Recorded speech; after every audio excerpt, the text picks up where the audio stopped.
Guten Abend, meine Damen und Herren. Herzlich willkommen zum Auftakt unserer Vorlesungsreihe mit dem Titel How My Mind Has Changed. Autobiografische Essays in zeitdiagnostischer Absicht. Maybe I say something about the idea of this series first. Then I want to say something about where the title comes from, and then in the end I want to say some words on Zvi Blanchard, our first colleague who is presenting.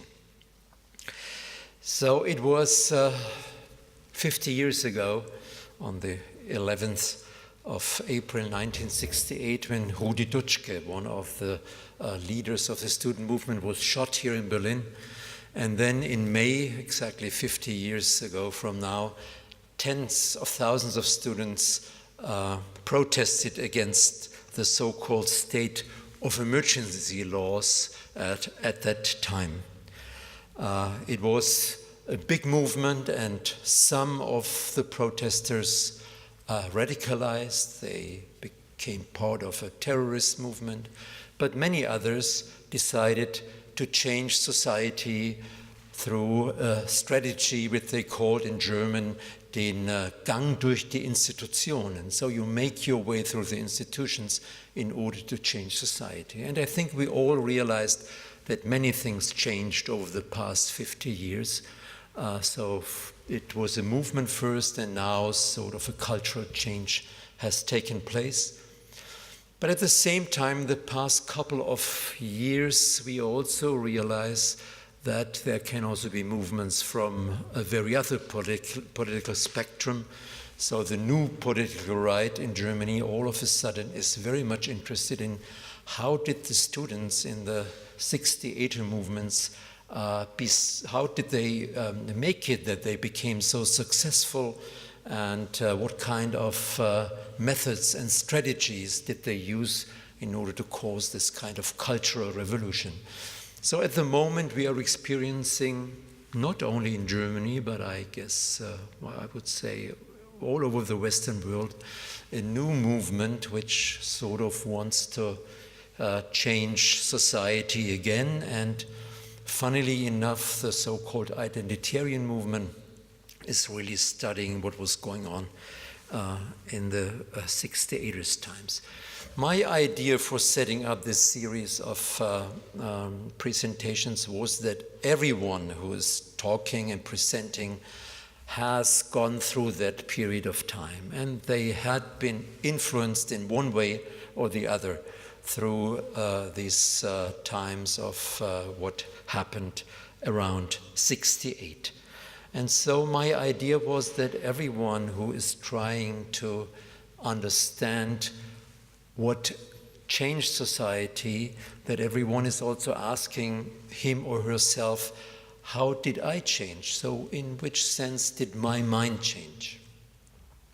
The title, How My Mind Has Changed, is not an invention by me, but it's already a very old way of reflecting on the intellectual history of people, and it was the Protestant magazine Christian Century, which was published in Chicago actually, which already in the 20s of the last century asked public intellectuals to describe how their mind has changed over the past 10 or 20 or 30 years. And maybe I take a little moment to present you a response by a very famous Swiss theologian. His name was Karl Barth, and he was asked in 1938 by the Christian Century to explain to the American readers how his mind has changed. And you might know that Karl Barth, on the one hand, was described as a very neo-orthodox theologian who really insisted on doing just theology. He was not interested in culture and politics at all. But at the same time, in 1934, he became one of the most important political figures in Germany just because the society has changed so radically. He was, till 1934, a German professor of theology, first in Münster and then in Bonn, and then in 1935 he was expelled. He lost his job because he refused to take an oath on Hitler himself. And then it went on. In 1938 he wrote a letter to a famous theologian in Czechia, where he sort of criticized the appeasement politics of the European states. But maybe I just make some citations from his article, which was published in September 1939. You remember this was already the beginning of the war. So he said about the 10 years he had to overlook.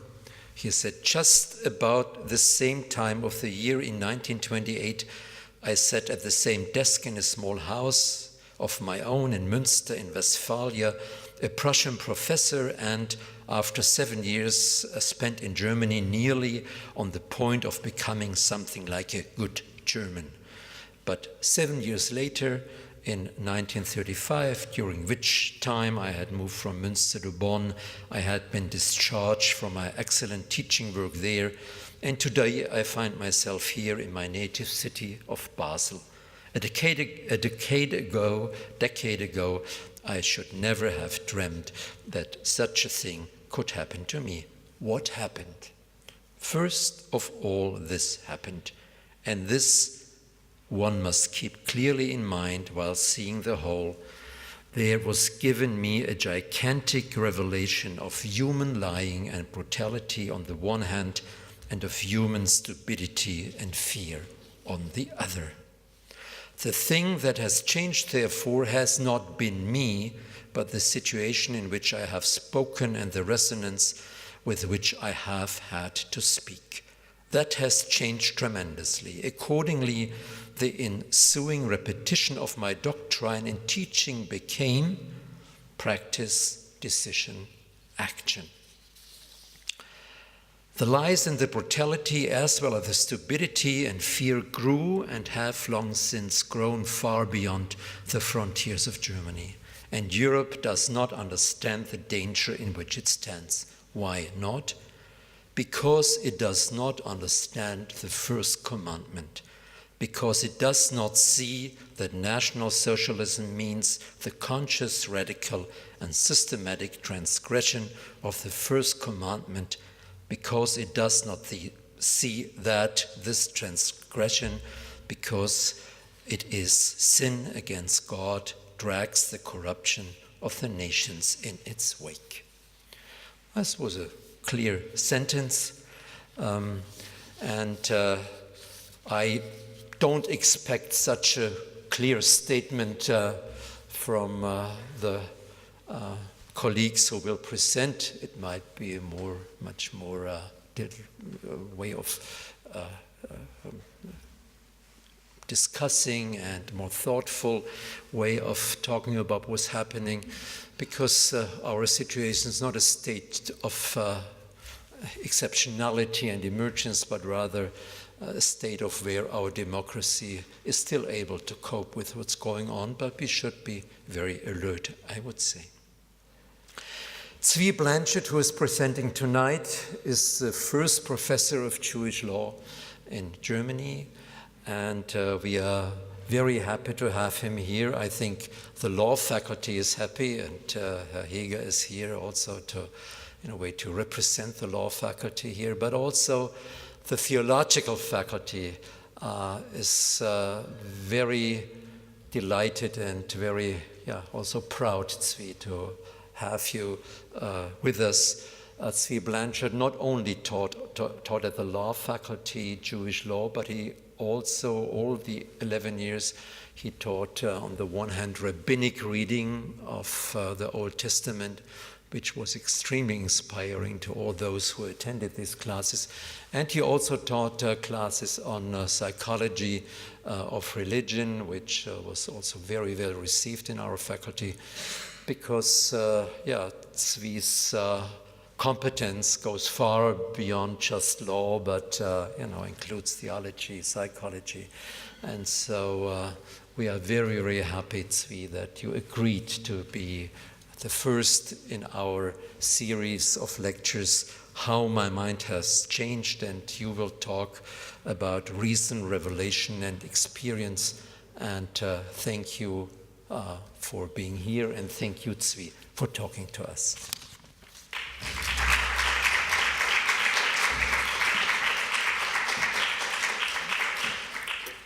First of all, I would like to say how honored I am to have been invited by Professor Schieder to be part of this series. I've had the honor of knowing him now for some 11 years, learning a great deal from Professor Schieder, and as I think the students over the years that I've met have also said how much they've learned from him. Also, to have made a new friend at this age was really wonderful. He's been a good friend, not just a good teacher. And it's an honor to be part of anything with which he is connected. In addition to his intellectual and scholarly work, he is an extraordinarily gifted and kind man, which I think is just as important as the fact that he has had enormous intellectual impact, not only on me, but on many of the students that I know. I think the talk that I'm going to give tonight is not a lawyer's talk. In the past, most of my talks have been lawyers' talks. This is not a lawyer's talk. It's mostly a philosopher and Jewish thinker's talk. And it's not particularly openly political.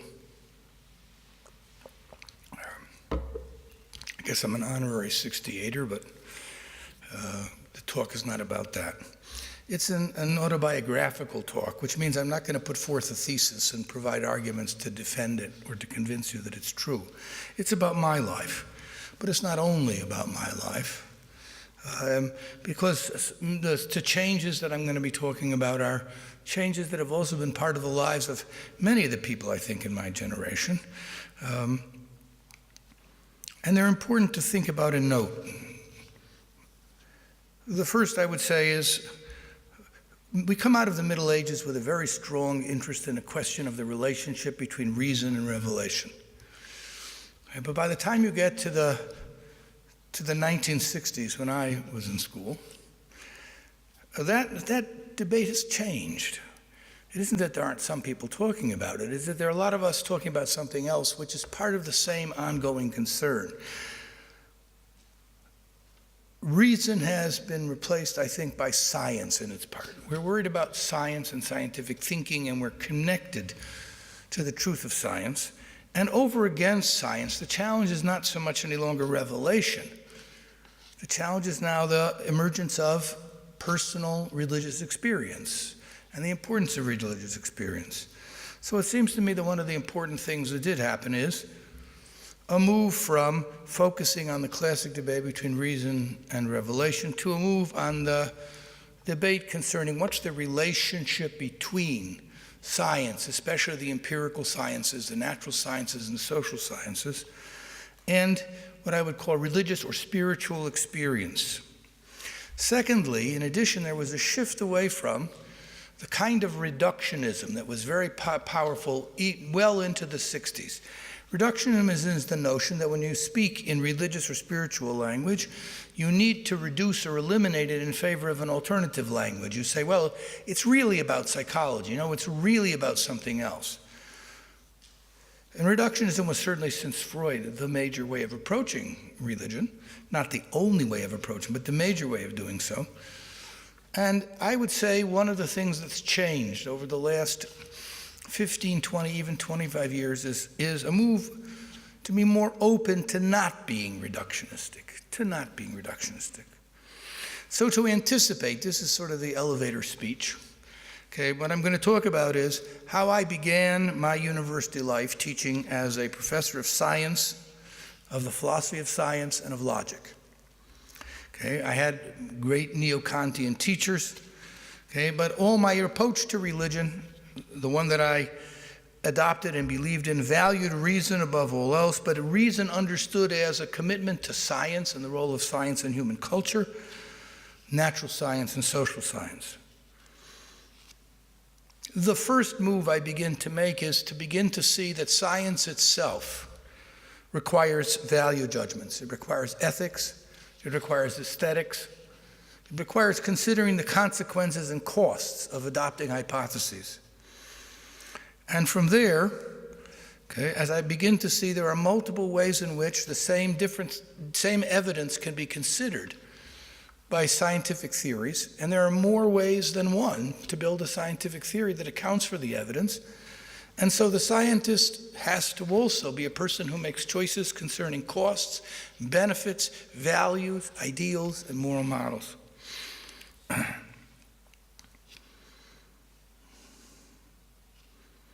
Religious language, for me at that point, justified itself by an appeal to interpretation and explication. It was about the ethical meaning of religious language. It was about sometimes the psychological meaning of religious language. And I felt comfortable with that.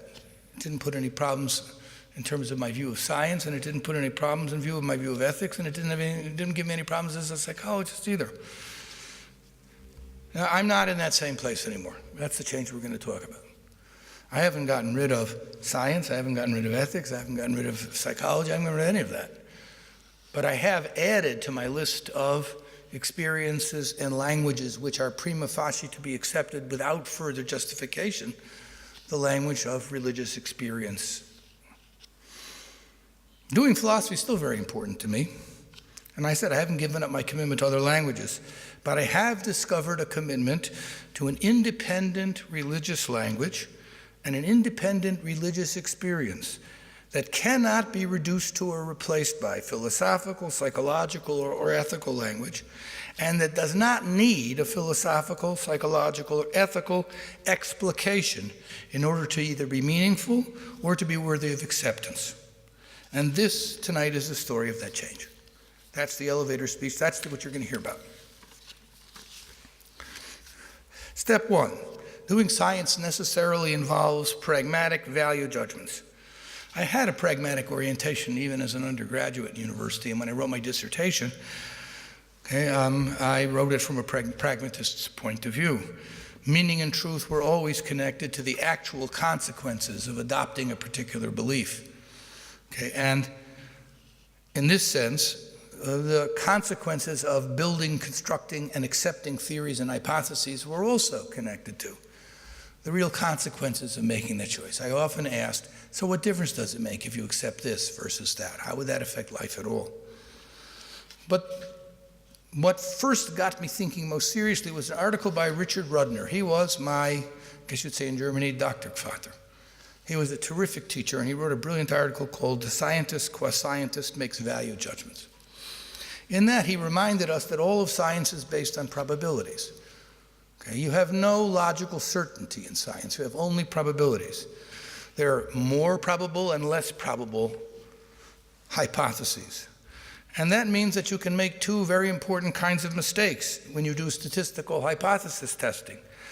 You can, as the type 1 error says, you can infer or believe in the existence of something that is in fact not present.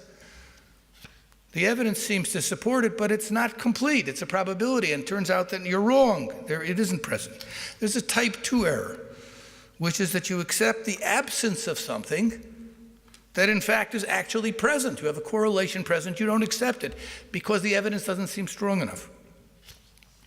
But whenever there's a possibility of error, there are consequences for an error. So to accept or reject a hypothesis means that you always need to consider what the effects will be if you are making one of these two errors. Rudner's example is the Manhattan Project. They're in 1943, they are going to what? They are going to split the atom, so to speak, and start an atomic chain reaction for the first time. Can we control the atomic chain reaction? That's the hypothesis. We can or we can't. You do understand what would happen if we can't. If we can't control it, it goes on forever and the world is destroyed. you better believe that the level of probability required for them to accept the notion that we can control an atomic chain reaction was very much higher than it would be whether or not I'm going to survive my grandmother's cooking. There's no question that they took seriously this notion of what are the costs of a mistake before they accept or reject a hypothesis. And I said, of course, along with Rudner, our interests and purposes, our moral values and our ideals are essential as scientists to the making of decisions about what hypotheses we accept and which hypotheses we reject. Then there was Nelson Goodman, influence number 2, in his article, The New Riddle of Induction, and more important, in his book, The Ways of World Making, who, I won't go through all the details again, but let's say that he created some time-dependent predicates which showed clearly that there were many ways to represent how the world was, not just one. And some of them just seemed to us to be fantastic, even though they were every bit as, effective in explaining things as others were. There is indeed more than one way to account for the world and to account for the evidence.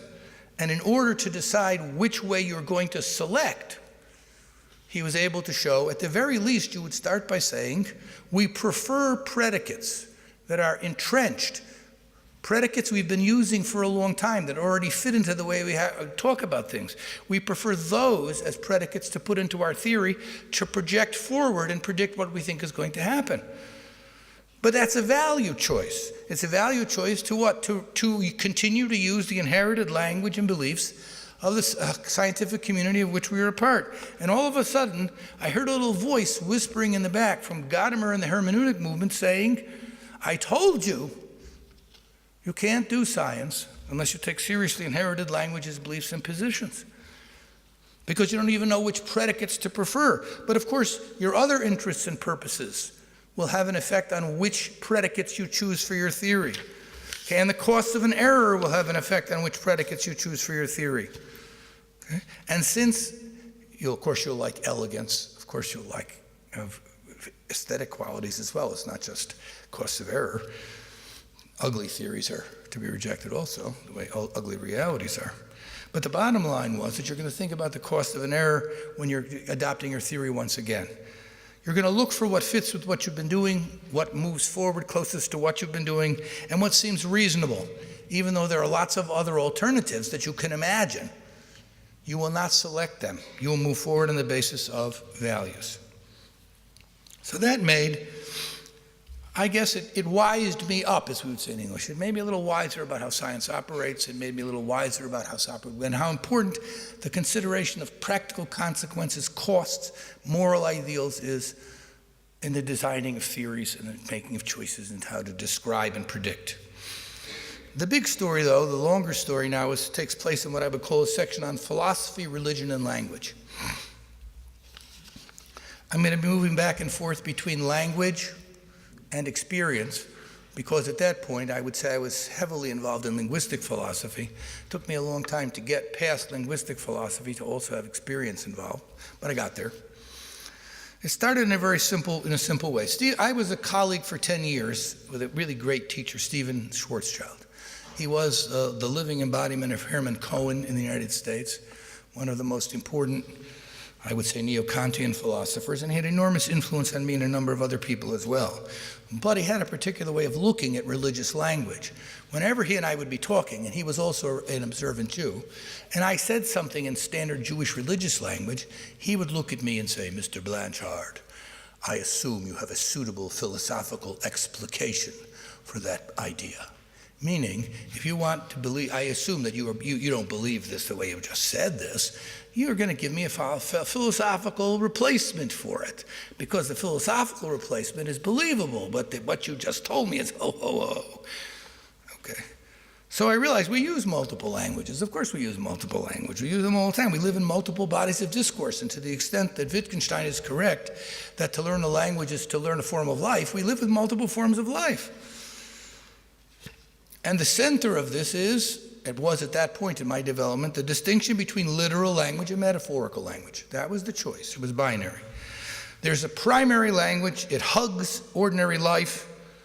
It derives its meaning from our ordinary sensory experience. It incorporates into it what seems to us to be logical and the semantics of our own life. And it incorporates all those various scientific things that have come to seem to us as obvious. It's what we call ordinary language. It's what you hear when you go to eat in the Mensa. And you have that same conversation all the time. Okay? And those are called literal. People say literal things. Oh, excuse me, I left my watch on the table. That's a literal statement. You think it'll fall off? Not if somebody doesn't push it off. We're used to that kind of talk. But in addition, we have metaphorical language. Language like, my love is like a red, red rose. And someone says, she's like a red, red rose. What does that mean? So a metaphor, you explain in ordinary language what the meaning of the metaphor is. So if you say to somebody, get your mind out of the gutter, that's a metaphor for you're thinking vulgar thoughts, stop thinking vulgar thoughts. And that was the world. Those were the choices. The meaning of most religious language, therefore, for me at that point, all religious language, especially theological language, and certainly language that anybody used to describe a religious experience, was not literal. It was metaphorical. Meaning, when a person said it, you could say, and what did he mean by that? You were entitled to what? To ask what he meant by that, because it was really a metaphor. By the way, Maimonides was comfortable with this position. None of the sentences that directly refer to God are ever taken literally, and even the stretch with Aquinas in the Middle Ages from analogy works is still a far cry from anything but a metaphorical interpretation of what the religious notion is. But in any case, I was Maimonidean, so I'm quite comfortable with the idea that nothing about you said about God referred to anything outside of human experience and understanding. And I believed it because it seemed to me that we had two choices, a literal or a metaphorical. I did not want to be a religious literalist. I was not interested in fundamentalism. The Bible didn't interest me as a literal document. It seemed to me that was definitely not the way to go. So if there are only two choices, good. So I will opt for the metaphorical choice, and I will explain my religious discussions in terms of Schwarzschildian ethics, moral explications, ideals, psychology, and philosophy. Fine, I'll be able to use Jung. I'll find much in Kantian material that helps me with interpreting religious language as essentially a moral conversation. And I saw them as morally linked and important. And by the way, I haven't given up that. I keep saying, it's not that I've surrendered that that's part of the language. But that was all I had. That was all that I had. Then I started to reading Corbin's work on Islam. And there emerged an idea which seemed to me very strange, but I began to play with it. That there is language which is a third kind. It's not literal and it's not metaphorical. It is symbolic, but not in the sense of symbolic language. It's symbolic in the sense of sacramental, meaning that the symbols are visible signs of realities unseen. They point toward unseen realities. Symbols really work. To be in the presence of the symbol is to be in the presence of a greater reality, even though you can't exactly make the connection. When the flag falls on the battlefield and someone risks his life to grab it for a piece of cloth, he's not grabbing a piece of cloth, he's grabbing the country and saving the country. So there's a set of three possibilities all of a sudden occurs to me. One is ordinary language, which, as I said before, is rooted in our typical common Lebenswelt, closely connected to our sensory experience. It's a naturalist language. Then there is more metaphorical language that derives its meaning by using ordinary language to explain metaphors. And then there's also symbolic language. Symbolic language points toward realities or experiences for which description in ordinary language is significantly inadequate. Using the symbol points toward a plane of experience, a level of experience, a level of reality, which cannot be adequately described in the ordinary language. But the symbol points toward it, and you can use the symbol, can be what? In the presence of that plane of experience where you would not ordinarily be. It's usually understood as a way of transcending ordinary language. It points toward what is sacred, toward what is holy. Now, if you don't have an experience of this dimension, and you hear this kind of language, you think to yourself at best, what a metaphor. What a metaphor. And at worst you think, this is just nonsense. I don't know what you're saying. I don't know what you're saying. You're talking about holiness? What are you talking about? So now it's a metaphor for ethical saintliness. Okay, good, I get that. Or maybe I don't get it. I think you're making it up because you've had no experience of such a domain. Here's a simple example. I'm going to give two examples. One is clearer than the other, so I'll use the clearest one first. Here's a sentence from religious language. Human beings are made in the image of God. That's a classic. Now, there were people, you should know, who believed this literally. That is to say, they believed that God had a body bigger than ours, more refined than ours, okay, but still a body. And we were made, our bodies were in the image of that. We're in the image of that. There were people who probably did believe that.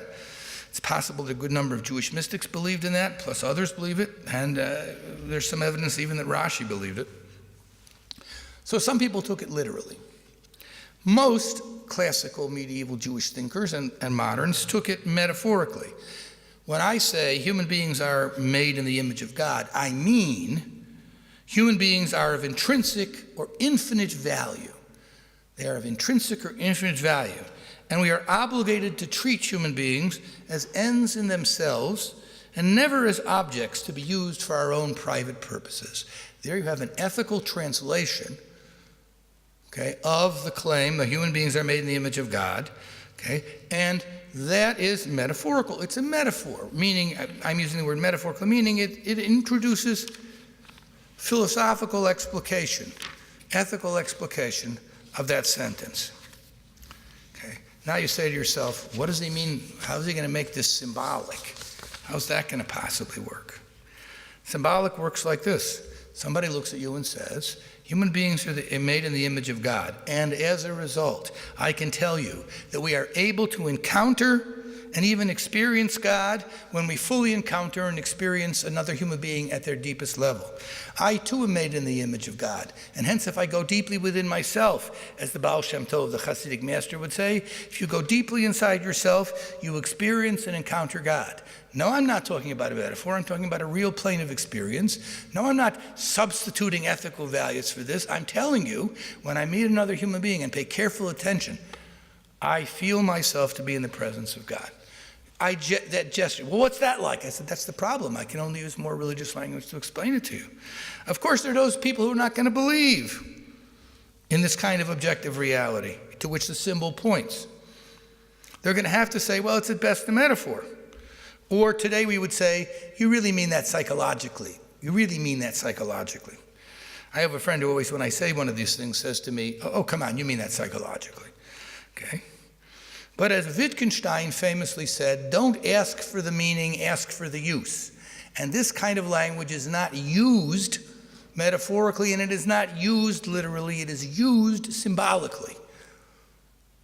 So when I say people are made in the image of God, I am pointing or gesturing toward a realm of experience that transcends the ordinary conversations I might have on the bus, say. Now there's a second one, which I want to just talk about briefly. This one I got actually from Professor Sheeter. A conversation occurs between a theologian and a lawyer. The lawyer, they're talking about resurrection. They're talking about resurrection. The theologian says he believes in resurrection. The lawyer nods. He also belongs to the Evangelische Kirche. He too believes in resurrection. But he says, what does that mean? Says the theologian, it means all of us have to account for our lives. We will be held to account for our lives. And the lawyer nods. He says, but of course you don't really mean that. I mean resurrection, bodies getting up. He says, yes, I do, says the theologian. And this look of perplexity comes over the face of the lawyer because he can't even imagine what it'd be like to say, I can't give you the details, but I'm telling you there is some sphere in which we will be resurrected to account for our lives. It's not just a regulative ethical idea. We will be held accountable in that way. And of course, he could point to lots of little human experiences we have which make this more meaningful. People get sick and heal up. Okay, the world renews itself throughout nature. Okay, people who are prisoners are sometimes liberated. We're filled with little resurrections. And he's saying they gesture towards This thing that I told you, the resurrection is real, that gestures towards a plane of reality which is not the same as you're experiencing. So don't ask me how much will I weigh when I get resurrected. You're asking the wrong question. We're in a different realm of experience. Now at that point, of course, I hadn't changed. I just believed this was possible. Meaning for the first time I realized there is such a thing as a symbolic use of language. I wouldn't have said that I was embracing it. I would have said that I accepted that it was real. So what made the change? That's a different story. First, I had to be convinced that there was such a thing as the possibility of genuine transcendental experience, of a genuine transcendental plane. I must admit, when I was 17 years old, I thought that was the biggest nonsense I ever heard. I was a naturalist from one end of the world to the other. But I happened to be at a week-long conference by a man named Eugene Borowitz, who was teaching Martin Buber. And by the end of the conference, I didn't believe it, but I believed it was possible to think of a God who was king, a transcendent God over against human beings. I believed it was possible. I came home to my parents, who almost fainted, that yeah, maybe what you believe isn't nuts. I don't believe it, but it's possible. Then, in graduate school, people guided me to look at, I was studying philosophy at the time, but they guided me to also look at the history and phenomenology of religion. Mircea Eliade was very popular then.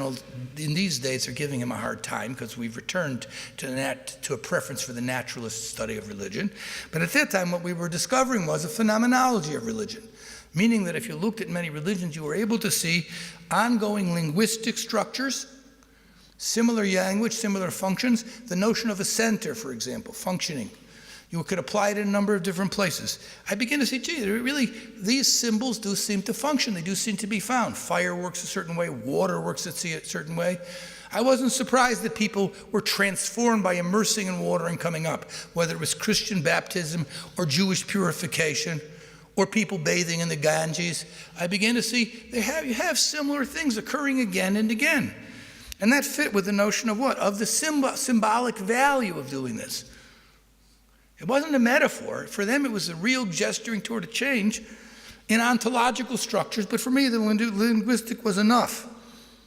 So I began to accept the sincere possibility of accepting religious language and experience independent of evaluating its truth.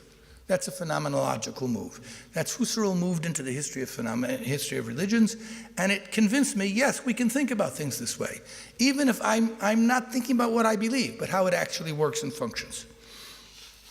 Now, of course, for me to come to change, I had to have experiences which would bring about that change. Otherwise, that's a small intellectual change. That made me a more tolerant person, somebody who was willing to see that other people had used languages in ways that I did not use language. So you say, well, did you yourself ever have these experiences? Now, I shudder to admit this publicly. In the 1960s, to do so would have been the end of my career. But I think we're living we're living far past that. So I take the risk in an autobiographical discussion to tell you, yes, I have. I started out with prayer. Prayer was a good thing to do. It helped remind you of important ethical ideas and guided me in the direction in which I wanted to go. But over the course of years of praying again and again and again, all of a sudden the language opened up and there was a different realm of experience. I was someplace else. I couldn't use ordinary language to describe it, and it wasn't a mere metaphor. I wasn't just thinking about God, I was encountering God. Also, I studied Jewish texts. I still do. I love studying Jewish texts, and I spend most of my early time studying them as an important intellectual exercise, and it's important in social theory, it's important in ethics. There's a lot of good reason to do so. I always felt there was a difference between spending an evening studying a traditional Jewish text and spending an evening doing mathematics. But after I'd done it for a number of years, I will tell you honestly that all of a sudden, I hear God speaking through the voice of those texts. As I study those texts, I can hear God speaking. You say, what? We'll come back to the what's in just a minute. And finally, the performance of mitzvot, or God's commandments. Okay? Ritual has an important value, and it had for me ethical value, it also aesthetic value. But over the years, the more I did it, the more performing it changed how I actually experienced the world at that time. It's a good thing to start out the day by washing your hands in some kind of ritual fashion, because it reminds you of how lucky you are to be alive and that it's a new day. And then all of a sudden, I begin to feel like I have been changed as a person by doing this. Of course, water functions in that way. But for a minute now, it's functioning that way for me. Symbolic language actually worked and made available to me domains of reality that I had not had before. What do I do with that? Well, I admit I can't describe a lot of that. Okay, what I mostly have is the same language everybody else has: scientific language, daily language, ethical language, psychological language. This outruns those. What happens when you finally have an experience in which you can only point to something, but you can't describe it? And what happens when people who don't share that system, don't share that experience, don't share that form of life, try to understand it? If they do share that form of life, if they do use the same symbol system, when I work with people who share that symbol system, we have ordinary conversations. We have no trouble understanding each other. No trouble at all understanding each other. But if you don't, then you'd have some difficulty, because you don't know what the symbol points to what. That leaves you two choices. One choice is to say the symbol points to something that just isn't there. It's just not there. Okay? Maybe I try to treat you nicely by turning it into a metaphor, but it's just not there. I mean, Santa Claus isn't there, Snow White and the Seven Dwarfs aren't there, and your God isn't there. That's choice number one, which was for a long time the prevailing choice. But more recently, they're increasingly concerned with the second choice, one that comes from David Haddis's book, The Nature of Religion. He says, I am tone deaf on the sacred. I simply can't hear it.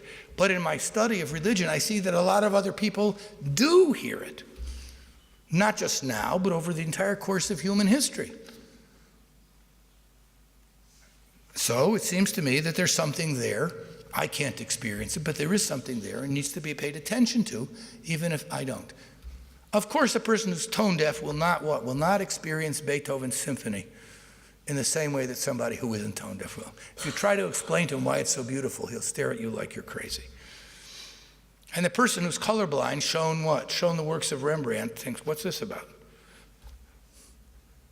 So if there is such a dimension, which now for me is a reality, I understand that other people are having a hard time making these choices if they haven't had these similar experiences. But I think that Haddis is right. There's a certain humility we need to have, in which we say that these are experiences that I haven't had, but apparently a large portion of the human race has had them. And that brings us back to James again and Peirce. Because how do you get from this, accepting this, as I did, okay, to moving forward? And how did I get there to begin with? There's a certain virtue, it's the same virtue that scientists have. It's trust and faith that if you pursue the method you're pursuing, that in the end, it will work out. This is called in Hebrew emunah. You believe, what can I trust and what can I rely on? And that's Peirce, and that's James. Okay, the search for what science is about, what ethics is about, and in the end, of course, what religious language and psychological language too is about, is the search for a way of expressing and discussing things that is trustworthy and reliable year after year as we go forward.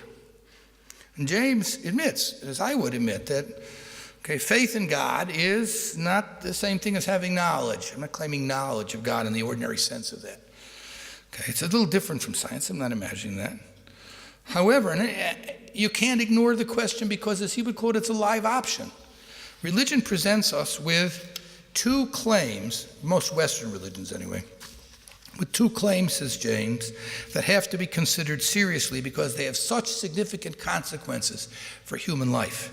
The first claim is that there is an ultimate reality, that ultimate reality is most valuable. You could say there is no such thing as ultimate reality, there's just daily life. But religions claim, no, that's not true. There is an ultimate reality. There really is. Okay, and that we are better off, claim number two, we are better off if we believe that there is an ultimate reality, and that our happiness guess you would put it in his final, I'll read it directly from James. First, our sensible world is part of and derives its significance from a greater spiritual order. Second, our purpose is fulfilled by achieving harmonious union with this spiritual order. And thirdly, doctrines are not the last word on this. So let's go back to the first two. The symbol gestures toward the greater spiritual order of which our sensible world is a part. The symbol offers itself as a way of saying our purpose, what's the cost of not using them? Our purpose will not be fulfilled unless we are in harmonious relationship with that order. And that's the claim. And over the years, somehow or other, I found myself agreeing with James. We believe all kinds of things for which we do not have sufficient or conclusive proof. And two of his examples are really telling, especially for a psychologist. He says, you believe your mother loves you, but can you prove it? Do you have conclusive proof your mother loves you? You believe your best friend is sincere in his attitude, but can you prove it? Do you have a conclusive evidence that your best friend is sincere? You don't have conclusive evidence that your mother loves you, and you don't have conclusive evidence that your best friend is sincere. But it will significantly impoverish, lower the quality of your life if you don't believe these things, which is true. And that's good enough for considering them, embracing them. And the same, I would say, for me came to be true of religious language, symbolic language, spiritual language. It gestures toward those things, okay, that were open to me as greater or more powerful levels of experience. I have not given up philosophical language. I have not given up ethical language. I have not given up aesthetic language. I have not given up science. I haven't given up psychology. I haven't given up physics. I've added an additional language which next to them has what? A power of its own to reveal aspects of reality, governed by the same concerns that Goodman and Rudner pointed out earlier. Of course, I consider the costs of the symbols that I use, what those costs would be and what it would be to get them wrong versus getting them right. All the same things continue to apply. It's just not gone anymore. It hasn't disappeared into the realm of the merely metaphorical or ethical. It has its own reality and points toward there. How did I get there? I thought I should take at least 2 minutes to tell you how that happens. Because Franz Rosenzweig has a brilliant passage in which he describes the search for truth. He says, some truths are easy to confirm. A truth like, in standard arithmetic, 2 plus 2 equals 4, does not require a big investment of time or risk of life for you to find out if it's true. You can find it out quickly. Other things take a lot greater investment, like that democracy is a better form of government than authoritarian government. And some things, to find out if they're true, you have to spend your whole life in search of them. A sentence like, human life is sacred. People are in the image of God. All that religious language is the kind of language which you can spend your whole life searching, and you won't have, what? A final answer to them. So you have to be the kind of person who knows the name of God, trusts in that, and goes forward because you believe something will turn up. Or as the verse in Jeremiah says, all those who know your name trust in you, for you have never abandoned them who seek you. And that was what was guiding me. I didn't really know where it was going. I just felt that if I never stopped moving in that direction, something would turn up, and it did. That's how I changed. The second is a famous line from Micah. Tzaddik b'emunato yechia. You want to be righteous, you live through your faith, meaning you live by what you trust in, and you continue to trust in it and move forward, even though you can't give conclusive proof for what it is. The way people who support theories, I always like to remind people that the classical story about how Einstein's theory of relativity was thought up because the Michelson-Morley experiments didn't get the results that they wanted, you need to have a footnote to that. And 2 years later, in 1923, Michelson and Morley reran the experiments and got the correct results. Nobody backed away from the theory of relativity after that. It was there and stayed there, even though you could have gone back to the old theory of ether. And life is like that, all the ways in which we operate. You have to believe, you don't have to. I chose to believe in something. I chose to believe in the possibility of symbolic language eventually, and hoped that somehow or other that would reveal to me something more than that, never knowing if it was true. But I was prepared to bet my life on it. And in the end, we all bet our lives on the things that are important to us. That's why we change, because we bet our lives on something, and over the course of time, we discover what is really the things with which we can be committed. So I don't think I've been this autobiographical in public ever in my life, to be perfectly honest with you. But once again, I have to thank, Ralph Scheeder for being the person who facilitated it.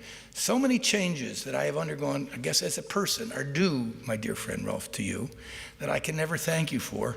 The ability to get up and give this talk, is one of them. And I do thank you and wish you an outstanding retirement.